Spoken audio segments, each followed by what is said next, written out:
They told me family is everything. But what happens when your own son looks at you and calls you an embarrassment? When he chooses pride over love, appearances over truth?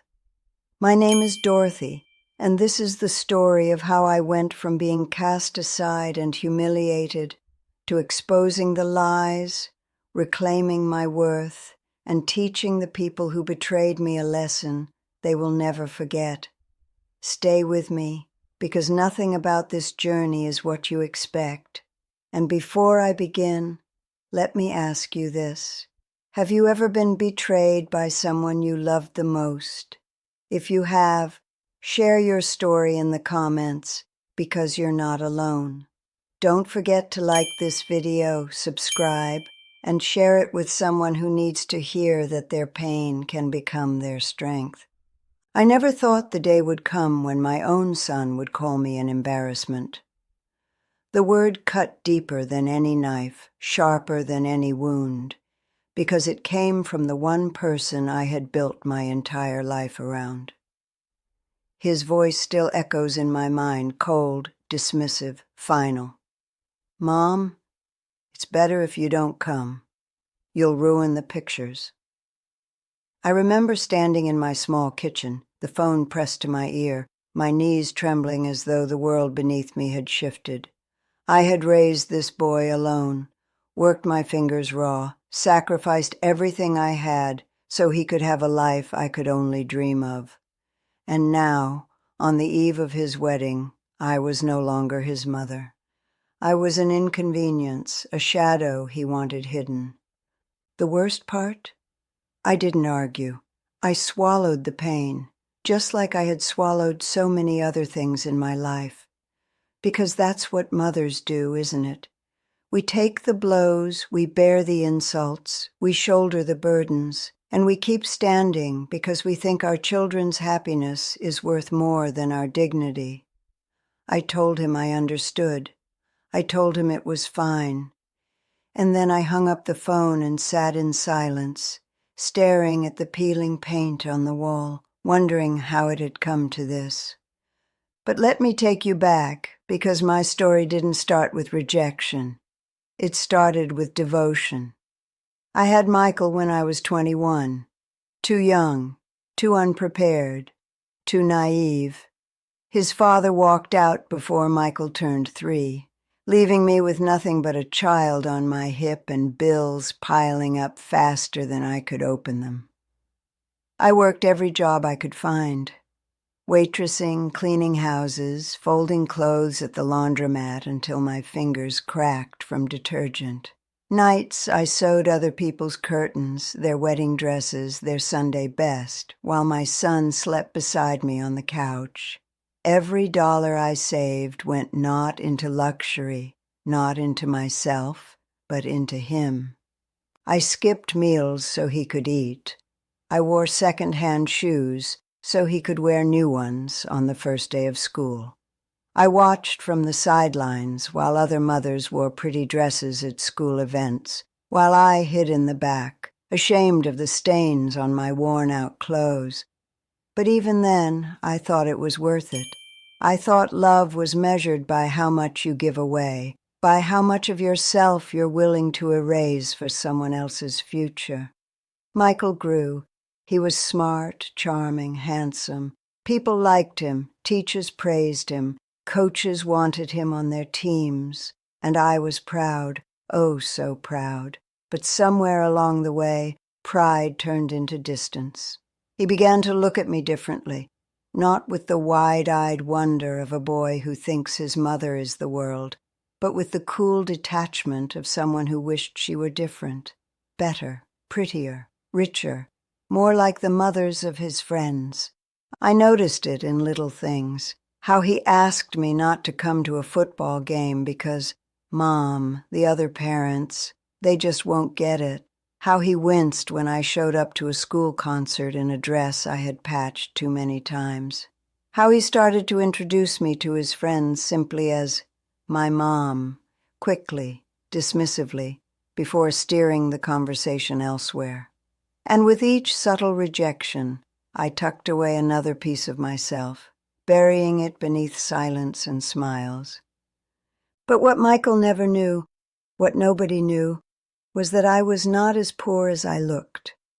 Behind the patched dresses and the frayed shoes, behind the modest apartment and the quiet life, I had been building something in secret. Every extra shift, every dollar earned, every sacrifice I made, I tucked away into savings. I studied at night, taught myself how to invest, how to grow small amounts into larger ones. I bought a tiny property, then another, renting them out quietly, keeping everything in my name, hidden, private. Over 3 decades, those sacrifices grew into something real, a fortune, a life's worth of discipline and restraint. A future I thought I would one day pass to my son, the boy I had carried through storms. I never flaunted it.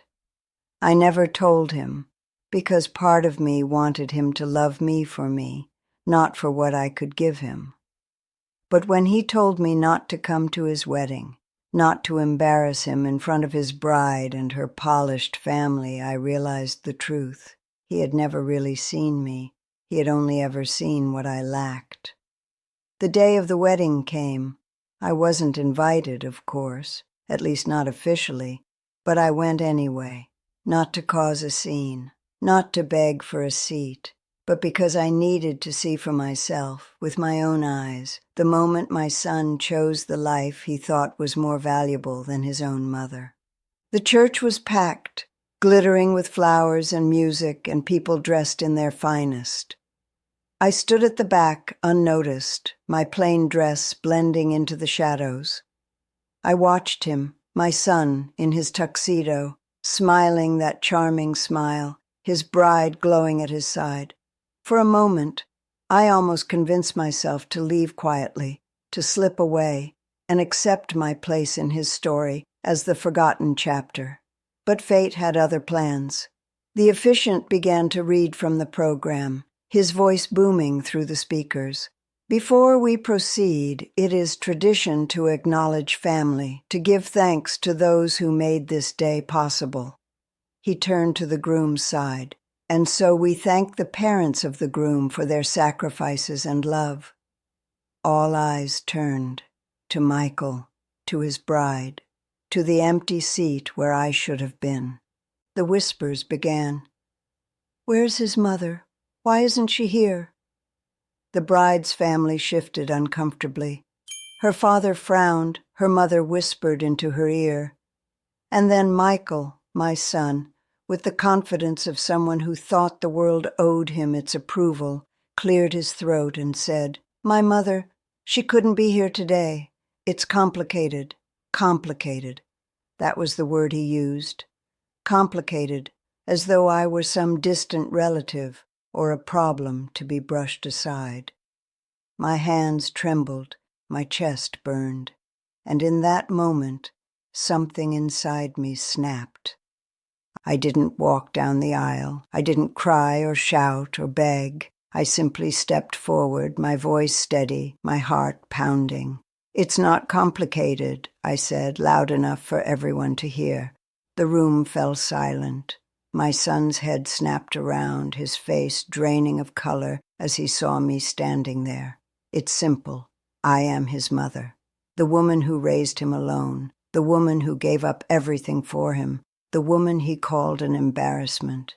Gasps echoed through the pews. The bride's eyes widened. Her father's jaw tightened. Michael stammered, "Mom, please." But I raised my hand, silencing him. "I wasn't going to say anything," I continued, my voice calm but firm. "I was going to let this day be yours.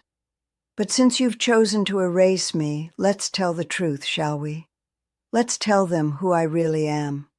Not the poor woman you were ashamed of, not the burden you tried to hide, but the woman who built a life in silence, who has more than you'll ever know, who has spent decades saving and sacrificing so you could stand here today." The bride's family leaned forward, their curiosity piqued. "What are you talking about?" her father demanded. I smiled, a small, tired smile. What I'm talking about is this.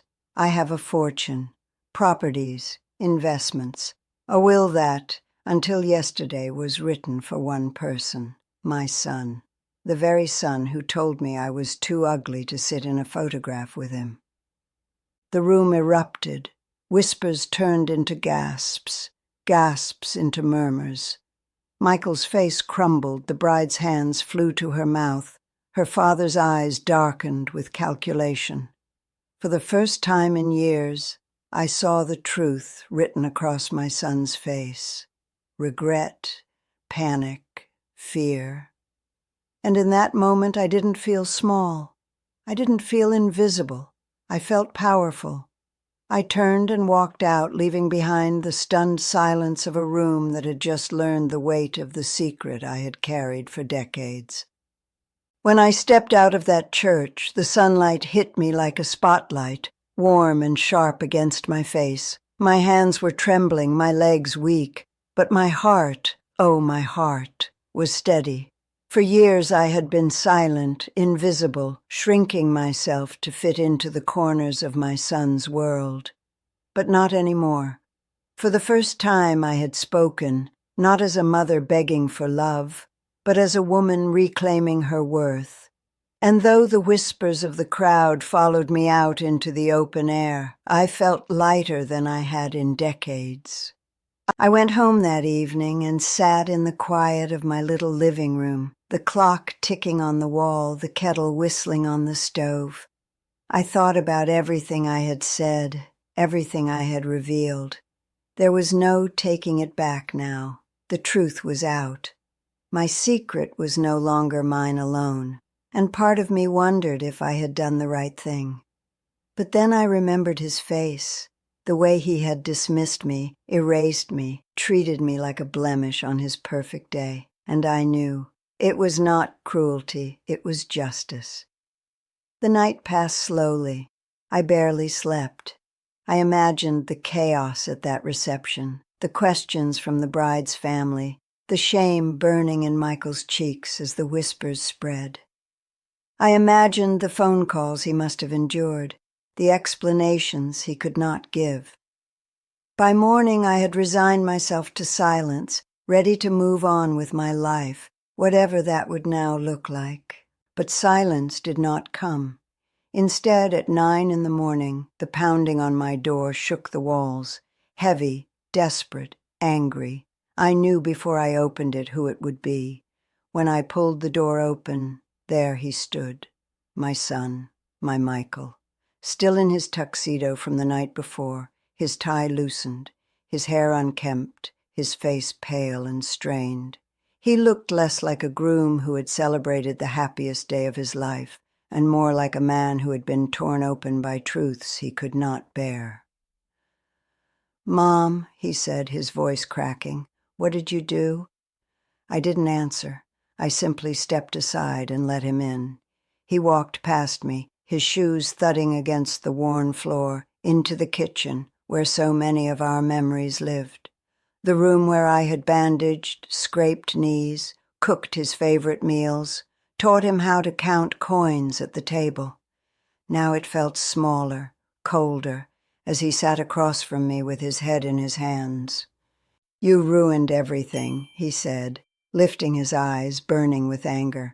"Rebecca, she was humiliated. Her father, he's furious. Everyone saw, everyone knows. Do you have any idea what you've done?" I sat down slowly, poured myself a cup of coffee, and let the steam rise between us. My hands were steady, my voice calm. "I know exactly what I've done," I said. I told the truth. His fists clenched. "The truth? You gave it all away, to strangers. Do you know what that money could have done for me? For us?" I studied his face.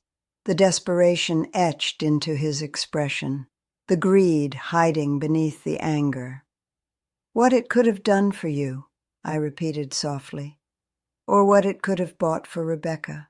The house, the car, the image, the perfect little life you wanted to show off. Was that ever about love, Michael? Or was it about appearances?" He slammed his hand on the table, the sound echoing through the small kitchen. That's not fair. I worked hard, too. Hard, I cut in. You worked, yes. But when times got tough, who was there? When you needed shoes, I went without. When you needed tuition, I gave up sleep. When you needed a down payment, I scraped and sacrificed. Every step of your life I gave, and what did I get in return?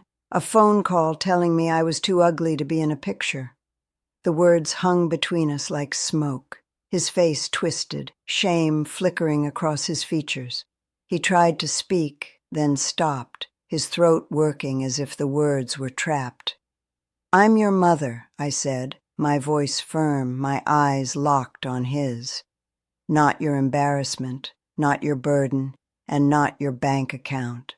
For a moment his anger faded, replaced by something raw and fragile. His eyes brimmed with the tears of the boy he once was, the boy who used to run into my arms after school, who brought me dandelions from the yard and called them roses.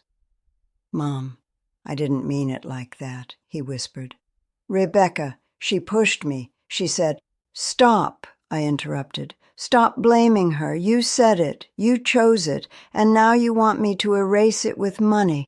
But love doesn't work that way. Respect doesn't work that way. You lost something yesterday, Michael, and it wasn't the money. It was me. The room fell silent. The only sound was the ticking clock and the soft drip of the faucet. He sat slumped, his head in his hands, his shoulders heavy. When he finally looked at me again, his eyes were red, his face blotched. What am I supposed to do now? He whispered. I lifted my cup and sipped, savoring the bitter warmth. That's not my question to answer anymore. For 34 years, I gave you everything. Now it's time for you to figure out who you are without taking from me. His jaw tightened, his hands shook. For a moment I thought he might cry. Instead, he pushed back from the table, the chair screeching against the floor. He stood, breathing hard, his face torn between anger and desperation. You'll regret this, he said, though his voice wavered. I stood too, meeting his eyes without flinching. No, Michael. For the first time in my life, I won't. He turned and stormed out, slamming the door behind him. The sound echoed through the house, then faded into silence. But this time, the silence didn't crush me. It comforted me. It was the sound of freedom. In the weeks that followed, the whispers spread. I didn't speak of what happened, but others did. In a town like ours, secrets never stay hidden. People looked at me differently, some with pity, some with admiration, some with judgment. I didn't care. For once, their opinions didn't matter. What mattered was that each morning I woke with a sense of purpose that belonged to me. I began volunteering at the children's hospital, spending hours with little ones whose parents couldn't always be there. I taught women at the shelter how to budget, how to save, how to believe in themselves when the world told them they had nothing. I watched as my hidden fortune began to shape lives beyond my own. And for the first time, I realized that maybe my years of sacrifice weren't just about Michael. Maybe they were about something greater. Michael called, of course. At first I let the phone ring. Then one day I answered. His voice was broken, pleading, apologetic. Another time it was angry, demanding. Another quiet, almost childlike. But no matter the tone, my response was always the same. Calm, firm. Love is not something you demand. Respect is not something you buy. When you learn that, we can talk. Sometimes I wondered if he would ever understand. Sometimes I hoped he would, but I no longer lived in the shadow of that hope. I lived for myself now, for the dignity I had reclaimed, for the freedom of knowing I was enough. The days slipped into weeks, and the silence between my son and me stretched like an unspoken wound. At first, I thought the distance would destroy me, that every hour without his voice would ache like a missing limb. But instead, I found something unexpected in that space. I found peace. I filled my mornings with walks in the garden, hands in the dirt, the roses blooming brighter than I ever remembered. I spent afternoons with women at the shelter, teaching them how to track their spending, how to stretch $1 into $2, how to recognize that even the smallest seed could grow into something strong if tended with patience.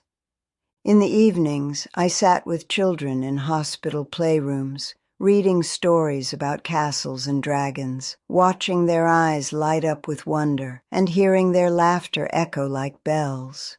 For years, I had poured all my love into one person, a son who had treated it like an endless well. Now, for the first time, I spread that love where it could grow in many directions, and it returned to me multiplied. But not all of the world was blooming. Word reached me, through whispers and half-truths, that Michael's perfect life had begun to crack. Rebecca was not the delicate dream he had imagined her to be. She was demanding, unyielding, relentless in her pursuit of status. She wanted the house bigger, the car newer, the clothes finer. She wanted to dine at places where the menus had no prices, to travel to islands where the sand sparkled like diamonds. And without the cushion he had expected from me, Michael struggled to keep up. Neighbors spoke of arguments spilling into the street, of Rebecca's sharp voice cutting through the night air. At first, I tried not to listen. His choices were his own. But when the news came that Rebecca's father, the one who had financed their wedding, had pulled his support after the public embarrassment, I could almost hear the shattering sound of Michael's world collapsing.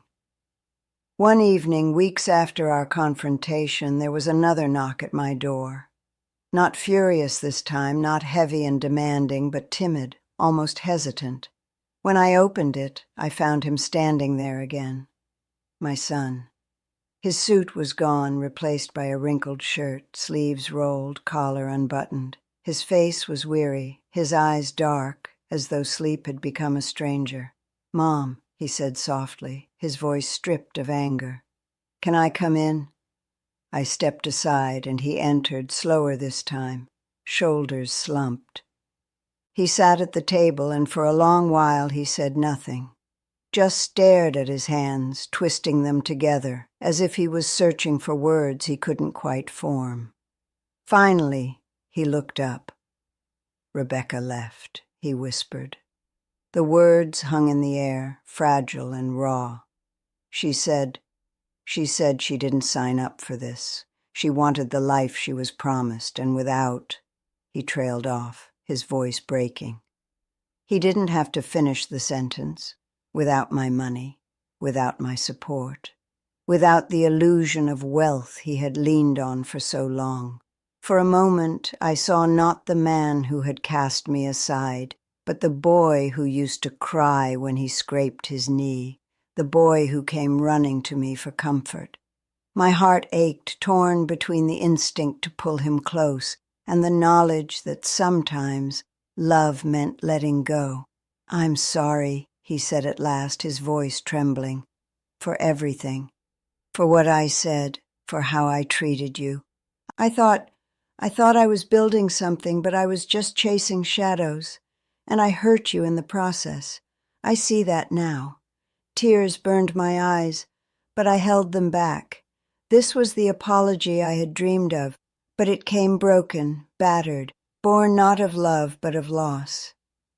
"Michael," I said gently, "do you understand why it hurt so much? Do you truly see what you asked of me?" He nodded, his head bowed. "I do. You were always there, always giving. And when I should have cherished that, I tried to push you away, because I was ashamed of how you looked, ashamed of how people might judge me. And now, I've lost the only person who ever truly loved me. The silence that followed was heavy, filled with all the years of love and sacrifice, all the unspoken words between us. My heart longed to reach across the table, to take his hand like I once did when he was small. But I didn't. Not yet. Some lessons needed to settle, to sink into the soul like rain into dry earth. "Michael," I said quietly, "you haven't lost me, not completely. But love is not a right, it's a gift, and respect is not automatic. It has to be earned. If you want a relationship with me, it cannot be built on what you take, but on what you give back. Not money, not things. Love, respect, presence." His lips trembled, his eyes glassy. He nodded, a small, broken gesture. "I'll try," he whispered. I reached out then, slowly, and placed my hand over his. His skin was warm, shaking beneath mine. "That's all I ask," I said. In that moment, I knew the path ahead would not be simple. Forgiveness was not a door that opened with a single key. It was a road long and winding, with steps forward and steps back. But for the first time, Michael seemed willing to walk it, and for the first time, I was not walking it blind. The months that followed were quiet, tentative. Michael visited sometimes, awkwardly at first, then more naturally as the weeks went by. He didn't ask for money, not once. Instead, he helped me in the garden, fixed the leaky faucet, carried groceries. Small gestures, but meaningful, each one a brick in the bridge we were slowly rebuilding. I watched as he began to change, not dramatically, not overnight, but in subtle ways. He smiled more, though the smiles were tinged with regret. He listened more, asked about my day, about my work at the shelter, about the children at the hospital. And though part of me remained guarded, another part dared to hope. But I never forgot the pain of that phone call, the sting of those words, the humiliation of being told I was too ugly to belong in his world. And I never forgot the strength I had found in reclaiming myself. That strength became my compass, guiding me through each conversation, each choice. I knew now that love without respect is hollow, that giving without boundaries is not devotion, it is erasure, and I vowed never again to erase myself for the sake of another, not even for my son. As the years passed, the fortune I had built continued to grow, not for Michael, but for the women who needed it most. Scholarships, shelters, programs that gave second chances. My name became a quiet legacy, not shouted from rooftops, but whispered in gratitude by those whose lives had been changed. And sometimes, late at night, I would sit by the window, watching the stars, and think of the journey I had walked. From the sting of betrayal to the fire of revenge, to the peace of rebuilding on my own terms. I had thought the greatest tragedy of my life was losing my son's love. But I learned that the greater tragedy would have been losing myself. And so, when the world asked me what I had gained, after all the loss and all the pain, I answered with quiet certainty: freedom. It was almost a year later when I saw her again. Rebecca. She came unannounced, pulling up in a sleek car that looked rented rather than owned, stepping out in heels that clicked too loud against the cracked pavement of my modest driveway. She hadn't changed much on the surface, still polished, still composed, but there was something different in her eyes. The shine of victory was gone. What was left was sharp, desperate, hungry. When I opened the door, she didn't wait for an invitation. She swept inside as though the air outside might stain her dress, as though stepping into my little home was an act of charity. She looked around with a tight smile, eyes skimming over the worn furniture, the faded curtains, the framed photographs on the wall, photographs of Michael, photographs of me. "Dorothy," she said finally, her voice smooth but brittle, "it's been too long." I stood quietly, letting her fill the silence with her presence, letting her think she still had the upper hand. She sighed and adjusted her purse strap. "I'll be honest, things haven't been easy. After the wedding, after what you did, well, you can imagine. My father cut ties, the business opportunities dried up, and Michael—" She stopped herself, the smile twitching at the corner of her lips.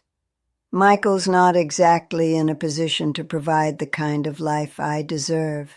There it was. Not love, not partnership, just the life she deserved. She leaned forward slightly, lowering her voice. "But here's the thing. You and I, we both know you've done well for yourself. All those investments, all that money.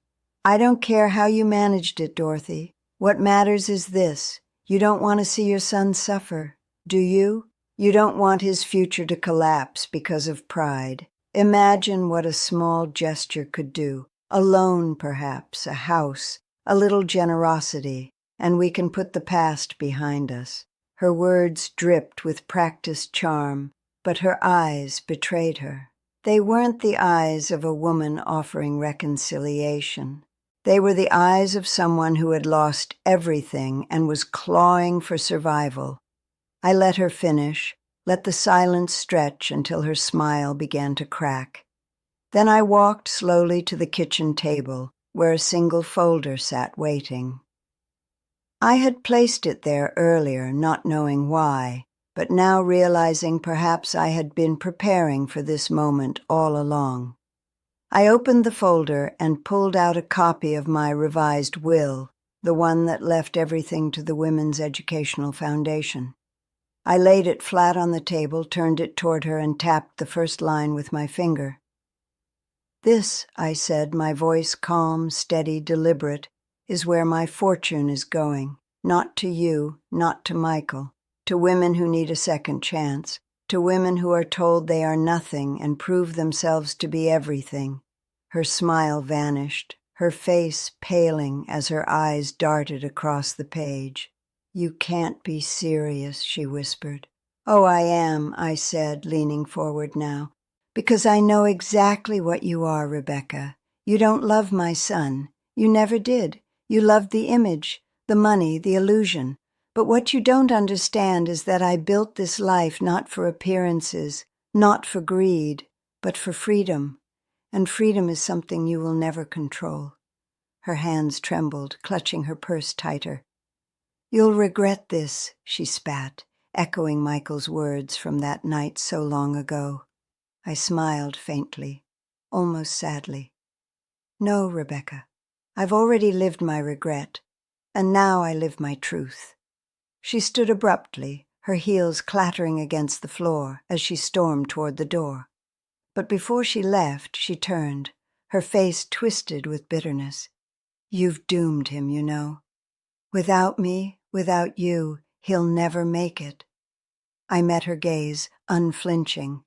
"Then maybe it's time he learns how to stand on his own." And with that, she was gone. The sound of her car faded down the street, leaving behind a silence that felt like victory. I sank into my chair, the weight of the encounter pressing on me for only a moment before lifting away. For years, I had lived in fear of being alone, of being discarded, of being unwanted.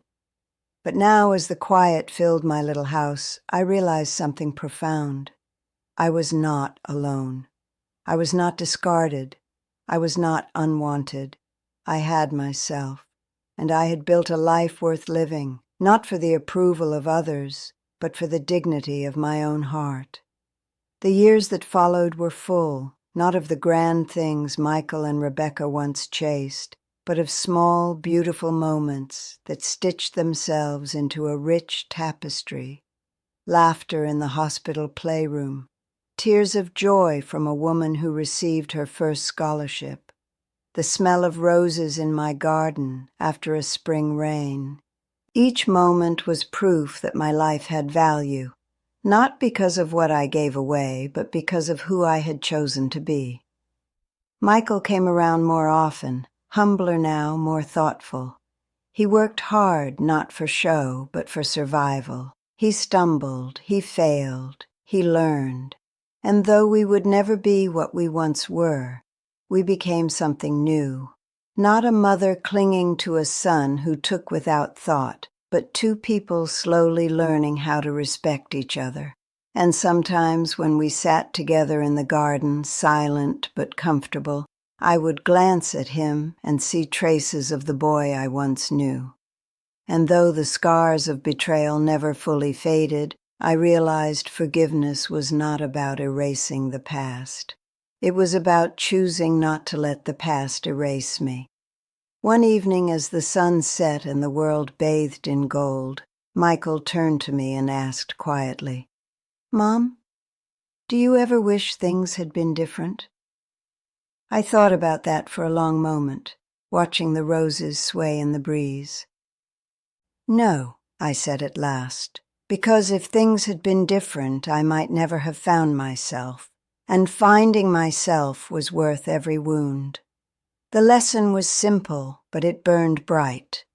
Love without respect is emptiness. Giving without boundaries is self-destruction. And freedom is the most precious gift we can claim for ourselves.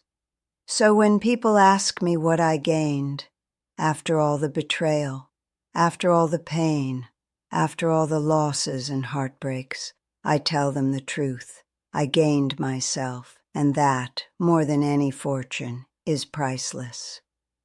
In the end, betrayal did not break me. It built me. It showed me that the greatest tragedy is not being abandoned by the people you love, but abandoning yourself in the process. I learned that respect is the root of love, and freedom is the crown of dignity. So if you take anything from my story, let it be this: never let anyone convince you that you are too small, too plain, or too unworthy. Because the moment you stop chasing their approval is the moment you finally step into your own power.